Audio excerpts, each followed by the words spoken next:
All right, let's talk about one of my favorite topics, maintenance. Look, in Perth, it's been raining quite badly last night and today. So we are having a few maintenance issues that are now coming through. One in particular was a fence that had collapsed during strong winds. And today we're finding that leaks are prevalent. And so we need to ascertain where these leaks are coming from. So if a landlord has purchased a property that is an older style property, and that is occurring a lot at the moment because obviously the market's hot to trot, there's a lot of off-market sales happening. Owners here in Perth are deciding that it's a great time to sell. So they may not have actually been maintaining the property appropriately during the course of their occupancy.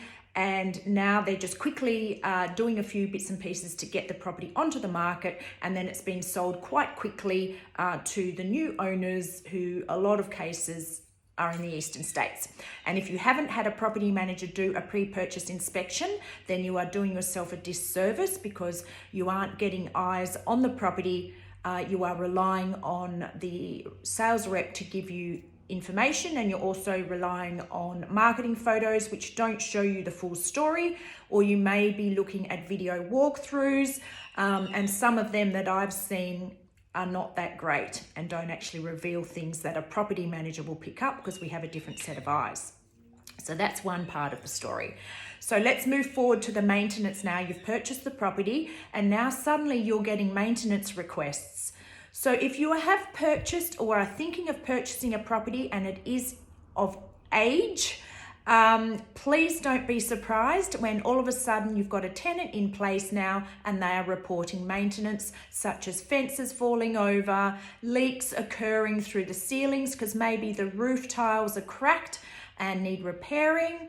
Maybe the split system air conditioners need servicing because they haven't been serviced for a while. Perhaps the ducted evaporative air conditioning is failing because it hasn't been serviced.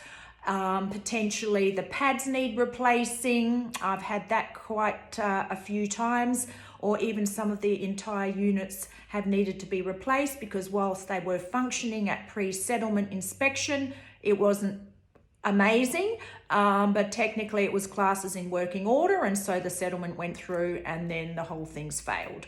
So please put aside funds if you are purchasing an older style property, and be mindful that a tenant is going to report maintenance when things fail, and it's your responsibility as a landlord to get these things fixed. So don't be surprised once you've got a tenancy in place that maintenance reports come through, not only for the general living, but also because of the weather.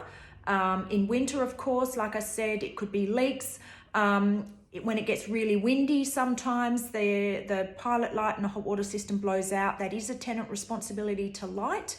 But often too, these hot water systems that are aged, they do have a lifespan, and potentially they are just about ready to go by the time you've purchased the property.